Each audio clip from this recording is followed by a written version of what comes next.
Hola, ¿qué tal? ¿Cómo están? Buenas tardes.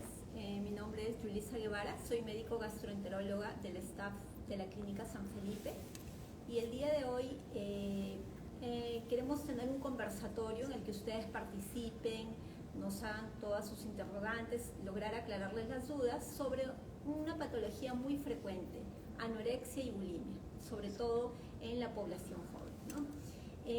Vamos a dar el pase, para ello nos va a acompañar Mónica Bamonde, ella es nuestra colega y es nutricionista, y el doctor Eduardo Cortina, médico psiquiatra. Vamos a darles pase.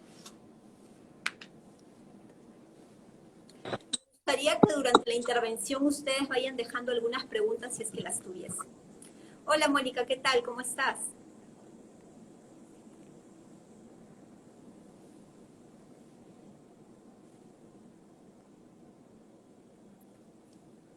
Hola Mónica, ¿me escuchas? No, okay, no te logro escuchar. A ver, un segundito, vamos a ver acá algo técnico está fallando.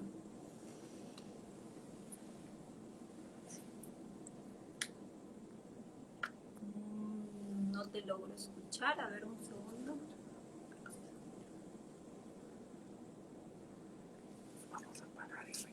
A ver, vamos a reiniciar en unos segundos, vamos a corregir este problema. Las personas que están en el vivo. ¿Ya me escuchas, Mónica? Hola, Mónica. Yo sí te escucho. No te logro escuchar bien. ¿Podrías hablar un poquito más alto? ¿Ok? Yo sí te escucho muy bien, te escucho muy bien. No Ya. sé si me escuchan a mí. Sí, ya te escucho muy bien. Ok, qué bueno. Muy bien. Esperemos que entre Eduardo. Yo lo vi que ha entrado por ahí. Ya lo Sí, vi. él es el médico psiquiatra que el día de hoy nos va a acompañar. Como les decía a los seguidores de la página, podrían ir dejando ya sus preguntas eh, para ir respondiéndoles en el transcurso del live. La idea es que esto sea muy dinámico, que logremos aclarar dudas y todos llevemos algo de información importante. Eso. Hola Eduardo, ¿qué tal? ¿Cómo estás? Sí, Hola, ¿no se veo a escucha bien? Eduardo. ¿Qué tal? ¿Me escuchas? Ok, muy bien. Bueno, los voy a presentar. Está Mónica Bamonde, ella es nutricionista en la Clínica San Felipe, apoya bastante en lo que es el manejo nutricional en todas las especialidades. Y Eduardo Cortina, él es médico psiquiatra, parte del staff y que se encarga del manejo de esta patología. A ver, Eduardo, sin más preámbulo, yo creo que podríamos empezar hablando de qué es la anorexia y qué es la bulimia y cuáles son los factores que condicionan el desarrollo de estas enfermedades. Bueno, ¿qué tal? Buenas tardes, Yulisa, buenas tardes, Mónica, y a los que se están conectando y a todos los que nos van a escuchar en esta conversación. Vamos a hablar un poco de estos dos problemas, pues, que son más comunes de lo que pensamos, que son la anorexia y la bulimia. Para comenzar un poco la charla, mencionar que la anorexia y la bulimia no son parte de una moda, no es una tendencia nueva, no es un mal hábito, no es una nueva forma de un nuevo método nutricional, es decir, no tiene nada que ver con un objetivo o con un control personal. La anorexia y la bulimia forman parte, son enfermedades que forman parte de lo que se llaman los trastornos de la conducta alimentaria, que es un diagnóstico que forma parte de la salud mental, que vemos pues el equipo médico y el equipo asociado, ¿no? Entonces, tiene que tener una importancia en el momento de abordarlo. Sabemos que la anorexia y la bulimia representa un gran problema para millones de personas en el mundo y a lo largo del tiempo se ha visto que tiene una gran, para las personas que lo padecen, puede tener una gran tasa o una alta tasa de mortalidad si no se tratan de manera adecuada y a tiempo. Ahora vayamos un poco a hablar de ya los conceptos. La idea es que con esta charla las personas que nos escuchan puedan tener conceptos claros, sin ir a los tecnicismos, tener conceptos claros. ¿La anorexia qué vendría a ser? La anorexia justamente es esta restricción, esta reducción de la ingesta nutricional, ¿no? Que sumado a un miedo intenso a ganar peso, va a lograr en el tiempo en esa persona que la persona tenga la incapacidad de ver su estado físico real. Es decir, pasa de un estado en el cual la persona distorsiona el concepto que se tiene sobre la salud y por consecuencia distorsiona también la imagen personal. Eso en relación a la anorexia. En relación a la bulimia como concepto básico, tenemos que hablar que son los famosos atracones repetitivos, esta ingesta extrema en tiempos reducidos, ¿ok? Que se asocian también a una sensación de pérdida de control. Es decir, la persona es consciente que lo que está haciendo no está bien, sin embargo, no tiene la capacidad, la voluntad de poder controlarlo. Y esto genera en la persona también un gran sentimiento de culpa, un conflicto psíquico muy fuerte que hace que las personas normalmente tengan medidas compensatorias, que seguro los que nos escuchan y nos ven han escuchado, ¿no? Los famosos vómitos, el uso de diuréticos, laxantes, ejercicio extremo, que es como una medida compensatoria a este conflicto psíquico que tienen las personas que padecen, por ejemplo, de los atracones, en este caso en la bulimia, ¿no? Estas personas también tienen una gran, como mencionaba, un gran sentimiento de culpa, ¿ya? Y una preocupación excesiva por lo que es su peso. ¿Ok? Estos dos son tal vez los trastornos de la conducta alimentaria más comunes, más conocidos, porque hay otros, ¿no? Bueno, de estos de acá podemos decir que los factores de riesgo que tenemos que conocer o más comunes, como la anorexia y la bulimia forman parte de trastornos mentales, la mayoría de trastornos mentales son de causa multifactorial. Es decir, hay un factor que tiene un patrón hereditario, hay un factor psicológico, social, hay un factor químico, hay un factor ambiental. Lo principal en este caso, por ejemplo, en lo que es los trastornos de la conducta alimentaria, tenemos que centrarnos mucho en los factores, por ejemplo, psicológicos y sociales. Como saben, los que nos escuchan, cada vez más estamos muy pendientes de lo físico y lo que se nos vende a través de los medios de comunicación, a través de las redes sociales, en general, desde muy jóvenes, es el concepto que se tiene de belleza y la relación que existe entre la belleza, la delgadez, la perfección y el éxito, ¿no? Entonces, estas situaciones pueden ser también factores de riesgo en el cual jóvenes o las personas puedan tomarlo como una idea fija y tener predisposición a iniciar un cuadro como la bulimia y la anorexia.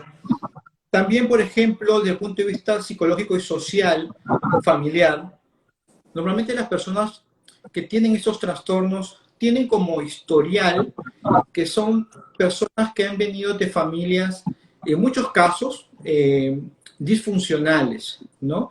Que acá se ven los extremos, por ejemplo, ¿no? Familias o muy rígidas o familias muy disfuncionales. Es decir, ambos extremos de la dinámica familiar son factores de riesgo para que una persona, es decir, un joven, pueda desarrollar un trastorno de la conducta alimentaria como la anorexia o la bulimia. Y lógicamente también, aunque es todavía controversial, hay un factor hereditario que es controversial porque no es concluyente todavía si es que la herencia entre padres a hijos tiene un patrón muy fuerte, ¿no? Está todavía siguiendo ese estudio hasta ahora. Creo que eso como puntos principales, básicos. Me olvidé mencionar que tanto la mayoría de patologías que tienen relación con los problemas en la alimentación, en la conducta alimentaria, suelen ser más comunes en las segundas etapas de la vida, es decir, en la segunda década, perdón, de la vida, ¿no? Entre los adolescentes, es mucho más común. Voy a darle pase un rato seguro a Mónica, ¿no? Para que también nos pueda conversar un poco sobre la parte más nutricional, tal vez. Como bien comentaste, Eduardo, es un tema multifactorial y muchas veces recibo en consulta mamás e hijas, sobre todo porque es, digamos, lo que más se presenta, ¿no? El porcentaje de prevalencia de anorexia y de bulimia es mucho más alto en mujeres, siendo la anorexia de una edad de inicio más temprana y la bulimia puede ser un poco después, ¿no? Mujeres un poco mayores, pero cada día veo más casos de niñas o de jovencitas que empiezan con estos problemas de anorexia. Y en mi especialidad también veo mucho porque yo me especializo en asesorar personas para hacer transiciones a una alimentación basada en plantas y a veces utilizan el dejar de comer algunos alimentos como las carnes, los lácteos, ¿no? Los productos de origen animal, digamos como un pretexto. Dicen que quieren ser veganos, vegetarianos, cuando en realidad lo que quieren es hacer una restricción alimentaria y no es lo correcto, y por eso yo recibo bastantes pacientes con trastornos alimentarios. El protocolo indica que no debieran hacer la transición hasta que podamos solucionar o mejorar algunos indicadores, no solamente de salud, sino también psicológicos, porque muchas veces se cree que la causa es evitar el alimento o no querer comer, cuando en realidad, como tú comentaste, es una causa multifactorial y el no querer comer o el tener conductas compensatorias es una consecuencia del problema. O sea, el origen no está en la comida, en el no querer comer esto o que me veo con sobrepeso.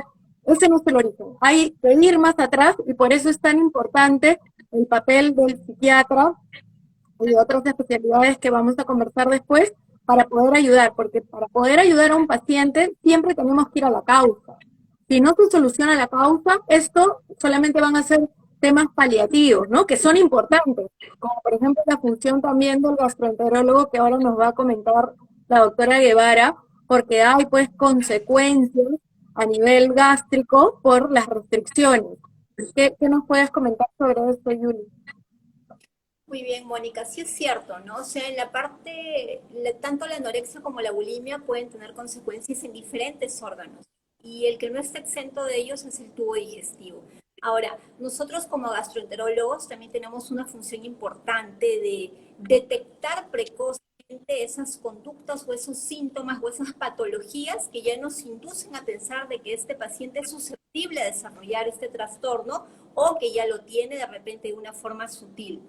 Es frecuente ver que mujeres jóvenes acudan a la consulta refiriendo saciedad precoz, esa saciedad, esa sensación de llenura, muchos gases, estreñimiento, y ya en algunas de ellas podría haber un componente ya un tema psicológico o podría estar iniciando un cuadro de anorexia. Eso es importante reconocerlo porque podría ser el inicio.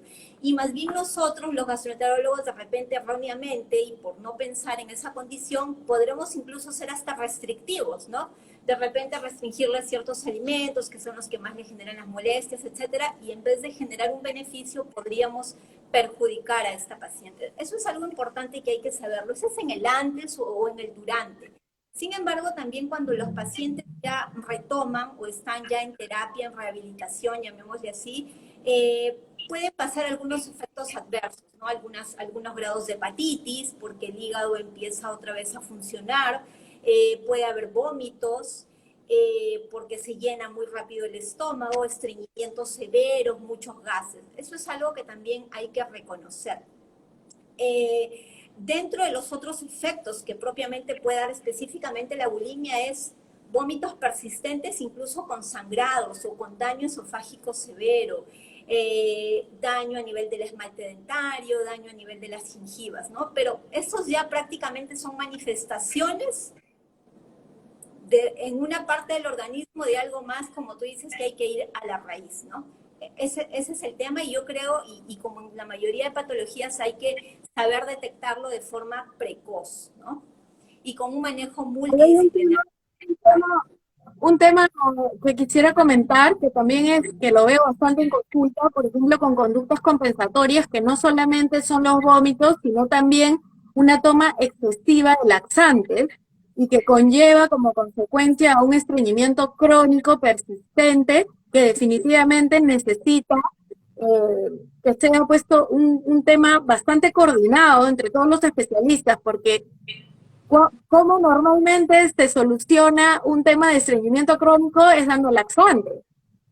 Y a veces hay que tener cuidado con las dosis, porque he tenido casos de pacientes que se han tomado 100 pastillas en un día, ¿no? Claro, Entonces, claro. es muy importante el estar todos alineados. Exacto. Lo que pasa es que justo este grupo de pacientes, lo que los lleva a esto es una serie de factores, como bien lo ha dicho Eduardo, pero no se sabe el por qué.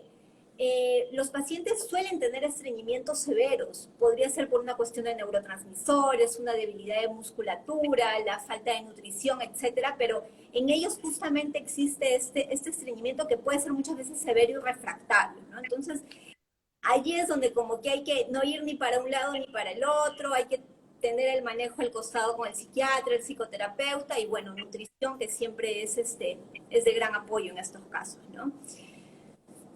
Muy bien. Eduardo, una pregunta, hay preguntas que ya nos han ido dejando y para Mónica Claro. también, creo que a ver si las voy diciendo.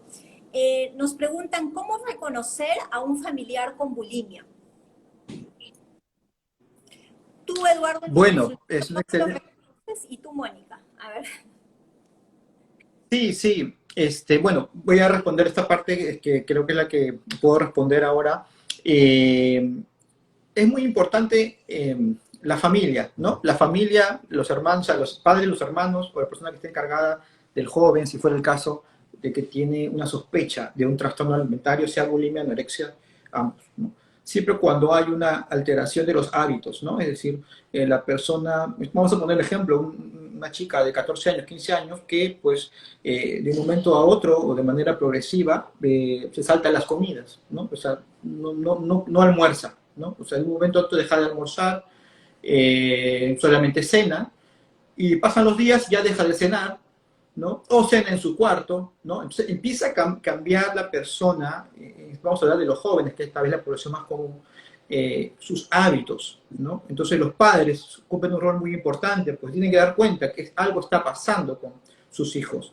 Porque tal vez no tengo un problema en la conducta alimentaria, pero estoy deprimido. Entonces, ¿me entiendes? Es una manera en cómo también la persona pide ayuda, ¿no? Es una manera de signo de alarma, ¿no? Pero tal vez es un factor, un signo de síntoma de alarma que puede anunciarnos que un joven puede estar atravesando un problema con la conducta de su alimentación. Esconder la comida, por ejemplo, los chicos comen y inmediatamente se van al baño, ¿no? Y empiezan a hacerlo esto de manera continua. Es un signo de alarma. ¿Por qué van al baño después de comer? ¿Qué es lo que hacen? ¿No? O sea, si son conductas que han cambiado en el día a día, nos puede llamar la atención. También el tema de que cuando los jóvenes empiezan a hacer ejercicio físico de manera extrema, ¿no? Y, ojo, de manera solitaria y extrema, ¿no?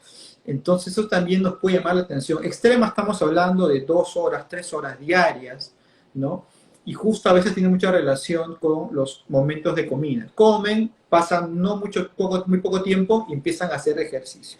Entonces son pequeños datos, por ejemplo, he mencionado algunos factores de riesgo que pueden sospechar, haciendo sospechar que la persona, que nuestros hijos, que nuestros hermanos, amigos pueden estar atravesando un trastorno de la conducta alimentaria. O, por ejemplo, también, justo me parece que Mónica mencionó también pues, el uso de laxantes, diuréticos, pastillas para adelgazar, ¿no? Encontramos en los cuartos, en la cocina, ese tipo de pastillas que nunca vimos en casa y de un momento a otro aparecen. Hay que también prestar atención de por qué esto está pasando. O como bien mencionó Mónica, es decir, cambiar la dieta.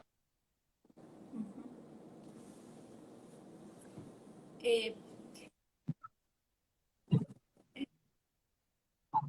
Entonces, no tengo, si quiero, sí, perdón, Había congelado. ¿ya estamos?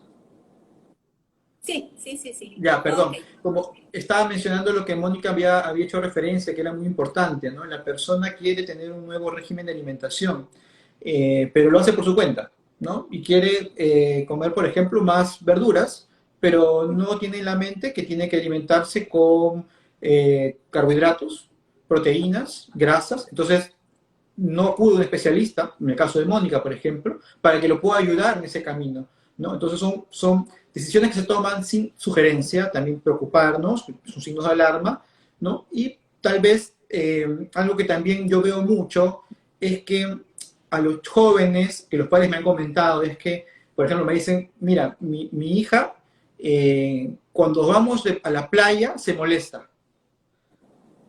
¿Por qué? Porque los jóvenes, cuando alteran su rutina que ya han establecido, ¿no? En su día a día, cómo va a ser su alimentación en la semana, y les cambias esa manera, esa forma, su ánimo cambia por completo. Entonces, son signos de alarma. ¿Por qué no quiere ir a la playa? ¿Por qué no quiere hacer esto que siempre lo hacía? ¿No? ¿Qué está pasando? ¿No? Entonces, te doy algunos signos de alarma que tal vez le pueda ayudar bastante a la gente que nos está viendo. Sí, A ver, otros signos de alarma que yo puedo identificar con mayor frecuencia es, por ejemplo, mayor interés en cómo se prepara la comida. Validar cuánto de aceite le han echado a lo que le están preparando y algunos ingredientes o algunos alimentos que en realidad son saludables, pero que también se rechazan, como por ejemplo el plátano, la palta, los frutos secos, o sea, alimentos que, digamos, se piensa que tienen más calorías, aun cuando sean saludables, ¿no? El tema también de las amistades, ¿no? ¿Cuál es el grupo de amigos? ¿Cómo más o menos también la misma tendencia? Las páginas, a quienes se siguen, ¿no? ¿Quiénes son las personas que son sus modelos? También es importante, donde se informan. Hay algunas páginas, no sé si algunos padres que nos están escuchando hoy día y que nos van a escuchar, conocen las páginas que se llaman Ana y Mía, que son páginas donde las adolescentes sobre todo entran a buscar tips para poder ocultar estos trastornos alimentarios, ¿no? Te dicen cómo te tienes que vestir, cómo tienes que mentir, porque normalmente, no quiero sonar ruda, pero las personas que tienen un TCA son bien manipuladoras, porque tienen que buscar la forma, ¿no?, de ocultar esto y que nadie se dé cuenta para poder seguir y lograr. Hay hasta challenge de cómo tú te paras y se ve un orificio entre tus piernas. Quien tiene el orificio más grande entre las piernas gana, ¿no? Entonces, sí, ahí está comentando la Froana y Promía, son páginas muy peligrosas y que se ha visto que hacen retos de cuántos días sin comer, ¿no? Cuánto tiempo has perdido la regla. Entonces, ese también es un síntoma, ¿no? El haber perdido la menstruación, el que tus palmas de las manos se pongan amarillas, el que empieces a tener Exacto. intensidades en la espalda, en la barriga, que tú te agaches y se note claramente la columna vertebral, que los huesos de las caderas, ¿no? Los celíacos se vean. Entonces, hay varios signos y síntomas, que la caída del pelo, el mal humor, hay muchos signos y síntomas dependiendo del paciente, y es mucho más notorio en pacientes con anorexia. Que el paciente con bulimia es más difícil de identificar. Normalmente el paciente con bulimia es el paciente que pide ayuda, porque pueden pasar años y nadie se da cuenta, porque no es que cada vez que comen van a vomitar, puede ser que sea de una manera esporádica, ¿no? exacto. Es cierto. Incluso también en mi área llegan algunos pacientes, como les nombré, refiriendo síntomas de gastritis, esta saciedad, dolor abdominal, y puede ser, como les dije, el indicio, ¿no?, de muchos de estos trastornos. Eso también pasa, ¿no?, que no debería pasarnos por alto. A ver, acá tenemos otra preguntita. Nos preguntan, ¿estas patologías tienen tratamiento o es que las podemos controlar y luego pueden reaparecer? A ver, Eduardo. Bueno, por supuesto, tienen tratamiento, como la mayoría de patologías en salud mental tienen tratamiento y tienen cura. Todo depende en el momento en el cual vienen a consulta. Es decir, la evolución de las personas que tienen un trastorno en la conducta alimentaria, su evolución tiene una relación muy directa actualmente en el tiempo de diagnóstico. Es decir, el diagnóstico prematuro, el diagnóstico oportuno, da un mejor pronóstico, ¿ya? Es cierto que tal vez los trastornos de la conducta alimentaria son una de las patologías que tienen una evolución más tórpida, es decir, más ondulante de los que vemos, por ejemplo, en salud mental, porque se tiende a la recaída. ¿Por qué? Esto es un porqué también, ¿no?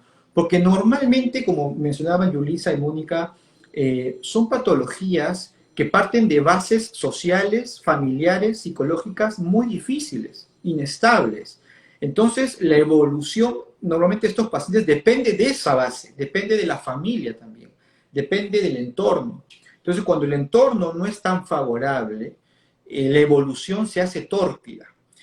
Por más ayuda terapéutica que tenga la persona, necesita ser muy aliado de la familia, porque son patologías que pueden tener un buen pronóstico si se tiene la ayuda correcta y en el tiempo correcto, y se necesita, como bien han mencionado ustedes, de un trabajo interdisciplinario. Es decir, normalmente necesitan un psiquiatra, normalmente necesitas un psicólogo, también un nutricionista, como el caso de Mónica, un gastroenterólogo en muchos de los casos, porque como hemos visto hay síntomas digestivos importantes, y en algunos casos también hemos tenido que derivar para, por ejemplo, odontólogos, por ejemplo, para neurólogos, para cardiólogos, porque como hemos mencionado y como mencionaste, Yamil, Yulisa, la anorexia y la bulimia en general, sobre todo la anorexia, el cuerpo se adapta, es una adaptación a la inanición, ¿no? Es decir, detiene el proceso de crecimiento y reproducción, por eso que hay amenorrea, es por eso que hay todos los síntomas físicos, porque es la manera como el cuerpo se está defendiendo ante la inanición, ¿no? Está bajando esto y está dedicándose a otras cosas para mantener un metabolismo. Y esto genera consecuencias en el tiempo, cardíacas, dermatológicas, como bien mencionó también Mónica, es totalmente en la parte digestiva, ¿no? Entonces, ginecológicas, como hemos visto la amenorrea que mencionaron. Entonces, el trabajo es interdisciplinario. Ok, muy claro. Otra pregunta que nos dejaron es, ¿qué tan frecuentes se afectan los varones con estas patologías? Bueno, respondo rápidamente, es más frecuente en mujeres, lógicamente, es más frecuente en mujeres, pero esto está variando un poco en el sentido de que se está viendo también ya muchos casos en hombres. De hecho, ha aumentado el número de casos y las prevalencias en la población hombre, por justamente lo que hemos mencionado al inicio, ¿no? Todo este impacto que hay a nivel social, ¿no? En relación al concepto que se tiene de la belleza, ¿no? Y la relación que hay entre la belleza y el éxito, y cómo se premia a la belleza actualmente, ¿no? Es decir, entonces los hombres también están cada vez más predispuestos a tener cuadros de trastornos de la alimentación. Alimentación que es un poco más conocido en hombres, que es el tema de la vigorexia, ¿no? La vigorexia es más frecuente en hombres, que también es un trastorno de la conducta alimentaria, pero que está más relacionado con una obsesión por hacer ejercicio y ganar masa muscular que ya sobrepasa, digamos, lo que es normal. Así es. Así es, al aumento de la masa muscular. A ver, y acá tengo una pregunta más. Si desean, pueden ir dejando sus preguntas. Aprovechemos en que sean respondidas. ¿Cuál es el tratamiento tanto de la parte de psiquiatría como de la parte nutricional en los pacientes con bulimia? Eso es lo que nos preguntan. Ok. No sé si Mónica quiere responder. Sí. No, si quieres empieza tú con la parte psiquiátrica y de ahí sigo yo. Ya. Bueno, desde el punto de vista psiquiátrico, normalmente lo que hacemos los psiquiatras es el diagnóstico, ¿ya? Es confirmar el diagnóstico.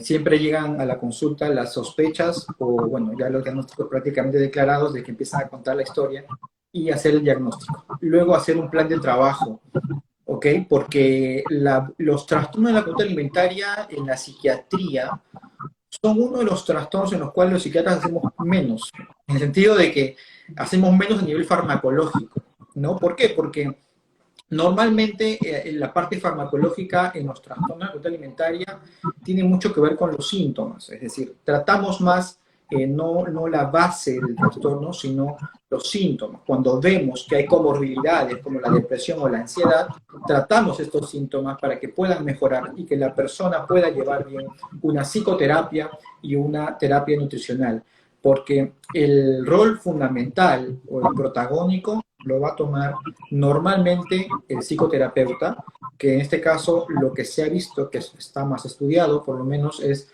la terapia cognitiva conductual, justamente con el objetivo de cambiar la conducta alimentaria, la conducta, el pensamiento que se tiene de sí mismo y sobre la imagen que se tiene sobre lo que es el concepto de la salud.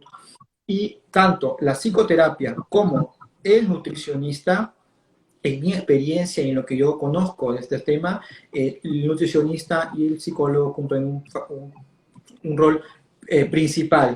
El psiquiatra, básicamente, un rol de supervisión para el manejo médico, control, poder hacer las derivaciones correspondientes y en algunos de los casos, sí, como les comentaba, tratar las comorbilidades asociadas. Mónica, en tu caso. En el caso de bulimia específicamente, en realidad siempre cuando yo recibo una pacientita que llega y me comenta pues que tiene estos comportamientos compensatorios, yo sí le pido que sí o sí tenga consulta con psiquiatra y psicólogo para poder sentar las bases, las causas, y si es necesario que se medique, bueno, tendrá que seguir su tratamiento y si no, seguirá con un tratamiento psicológico para poder determinar cuáles fueron las causas que la han llevado a tener pues estas conductas, estos atracones o estos, hay ahora el síndrome del comedor nocturno, ¿no? Que de repente en la noche ahí comen un montón y el problema cuando las personas tienen atracones es que se genera este círculo vicioso de culpabilidad, ¿no? Entonces comen y se sienten culpables y tienen estas conductas compensatorias, vómitos, laxantes o ejercicio exhaustivo y se sienten culpables por haber tenido estas conductas. Entonces están dando vueltas en el mismo círculo y hasta que no salgan de eso, en realidad la dieta va a poder ayudar, pero no del todo. Lo que se trata es de educar al paciente y darle herramientas para que pueda tener algunas meriendas o algunos alimentos que puedan, entre comillas, calmar esa ansiedad que puede sentir. Pero muchas veces me escriben y me preguntan, ¿no? ¿Qué alimentos me recomiendas para la ansiedad? No hay un alimento que cure la ansiedad. O sea, primero hay que determinar cuál es la causa de la ansiedad para poder ordenar tu alimentación y tener las herramientas, ¿no? Porque es como que tienes un personaje chiquito en cada hombro, un angelito y un diablito, ¿no? Que te hablan y te van diciendo cosas. Entonces, tú tienes que tener las herramientas necesarias para poder controlar a ese diablito que te está hablando y te está diciendo que te comas una torta entera o que te comas 5 chocolates y 4 paquetes de galletas y que después te vayas al baño y los botes. Tienes que tratar de controlar eso que te habla y que te convence y tener a tu angelito con buenas herramientas que te diga cómo tienes que controlar esos momentos y saber qué alimentos puedes comer y en qué cantidad. Tener un orden en pacientes con bulimia ayuda bastante. Muy bien. Acá hay algunas preguntitas. Nos dicen, ¿los trastornos de la conducta alimentaria afectan la microbiota intestinal? Bueno, claro que sí. Luego Mónica puede complementar un poquito, porque al disminuir la ingesta de nutrientes, de oligoelementos, de fibra, etcétera, vamos a disminuir los prebióticos, que son el alimento de estos bichos que normalmente tenemos en el intestino, ¿no? Lo otro es que también el peristaltismo se ve alterado. Suelen ser personas estreñidas y el cuerpo, en un intento de compensar, es como que le estoy dando poco, lo hace como que todos los procesos más lentos. Entonces, eso también es un factor que condiciona a una alteración en la flora, entre otros cambios hormonales que pueden suscitar y también contribuir a esta alteración en la flora. Ahora, esta alteración en la flora, a su vez, va a generar más molestias digestivas, gases, dolor abdominal, etcétera, y eso va a actuar como un círculo vicioso, porque el paciente ante esto va a querer evitar ciertos alimentos, va a buscar la excusa, digamos, para evitar ciertos alimentos, ¿no? Entonces, eso es algo importante que hay que considerar, ¿no? Mónica, a ver, ¿tú qué opinas de esto de la microbiota intestinal? ¿Cuál es tu comentario? Soy una fan de la microbiota, creo que me voy a hacer un polo acá que diga amo la microbiota, porque definitivamente es el futuro, ¿no? Está demostrado que las personas que tienen cierta microbiota tienen otra calidad de vida versus las personas que tienen muy bajo peso o que tienen obesidad también, que tienen una microbiota diferente. El tema también, y ahí Eduardo nos puede ayudar también, cómo se afecta por el estrés. Porque definitivamente eso es algo que yo siempre les digo a mis pacientes, ¿no? Yo te puedo dar el papel o mandarte por internet la dieta, así, la mejor dieta del protocolo ideal para ti, pero si tú no descansas, no tomas sol, no haces actividad física, o sea, no duermes lo que tienes que dormir y estás muy estresado, ese microbiota también se va a afectar tu apetito, se te va a caer el pelo, puedes tener más gastritis y definitivamente la composición de tu microbiota por el cortisol y por otras sustancias que se generan por el estrés también se va a ver afectada, ¿no? Es bien importante el manejo del estrés, descansar y tener algunas actividades. Y creo que con la pandemia todos hemos visto cómo ciertas enfermedades es como que se han gatillado, ¿no? Así es, como muy claro lo has dicho, Mónica, es un tema bidireccional. Ya alguna vez en algún live lo tocamos con Eduardo, ¿no? La parte cerebro-intestino está bastante relacionada. Muy bien. A ver, acá tenemos una pregunta más. Nos dicen, el tratamiento nutricional es progresivo por algún posible síndrome de realimentación. Esto es cierto, ¿no? Lo que pasa es que el intestino, el tubo digestivo, está acostumbrado a recibir poco alimento.